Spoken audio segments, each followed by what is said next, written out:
അരങ്ങ് കുടുംബശ്രീ സംസ്ഥാന കലോത്സവത്തിൽ തിളക്കമാർന്ന വിജയം നേടി ശ്രീദേവി ടീച്ചർ. മോഹിനിയാട്ടം, ഭരതനാട്യം, നാടോടി നൃത്തം എന്നീ ഇനങ്ങളിൽ യഥാക്രമം 1, 2, 3 സ്ഥാനങ്ങൾ നേടിയാണ് ടീച്ചർ നേട്ടങ്ങൾക്ക് അർഹയായത്. സ്കൂൾ കാലഘട്ടത്തിൽ കലോത്സവങ്ങളിൽ നിരവധി തവണ 1ാം സ്ഥാനങ്ങൾ നേടിയിട്ടുണ്ട്. നിലവിൽ 25 വർഷമായി പാവറട്ടിക്ക് സമീപം കാക്കശ്ശേരി വിദ്യാവിഹാർ സ്കൂൾ അധ്യാപികയാണ്. ഗുരുവായൂരിനടുത്ത് ചെമ്മണ്ണൂരിലും വെങ്കിടങ്ങിലും 2 പരിശീലന കളരികളിലും ഡാൻസ്, ഭരതനാട്യം, മോഹിനിയാട്ടം എന്നിവയ്ക്ക് പ്രത്യേക പരിശീലനവും ടീച്ചർ നൽകി വരുന്നുണ്ട്.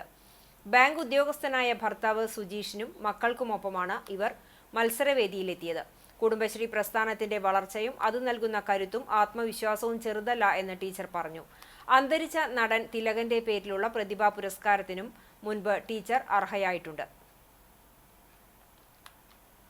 ആ 30 വർഷ കാലഘട്ടത്തിലേക്ക് കടന്നു ചെല്ലുമ്പോൾ എനിക്ക് വളരെയധികം അഭിമാനം തോന്നി. പണ്ട് നമ്മൾ അമ്മയുടെ കൈ പിടിച്ച് നടന്നിരുന്ന ആ കാലഘട്ടത്തിൽ ഇപ്പോൾ മകളോടൊപ്പമാണ് ഞാൻ പ്രോഗ്രാമിൽ പങ്കെടുത്തിരുന്നത്.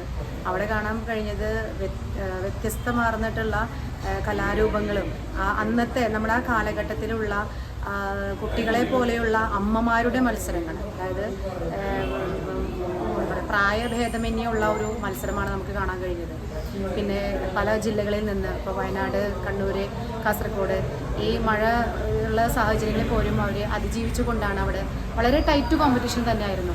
അതിലൊരു ഭാഗമാവാൻ കഴിഞ്ഞതിലും അതിനെ സമ്മാനം നേടിക്കൊടുക്കാൻ, തൃശ്ശൂർ ജില്ലയ്ക്ക് ഒരു സമ്മാനം നേടിക്കൊടുക്കാനും, അതിലുപരി ഞാനൊരു അധ്യാപിക കൂടിയാണ്. വിദ്യാവിഹാർ സെൻട്രൽ സ്കൂളിലെ കാക്കശ്ശേരി എന്ന് പറയുന്ന സ്ഥലത്തുള്ള വിദ്യാവിഹാർ സെൻട്രൽ സ്കൂളിലെ ഒരു അധ്യാപിക കൂടിയാണ് ഞാൻ. സർവോപരി എല്ലാവരും എന്നെ ഹെൽപ്പ് ചെയ്തിട്ടുണ്ട്. എല്ലാവരും എനിക്ക് വേണ്ടി പ്രാർത്ഥിച്ചിട്ടുണ്ട്.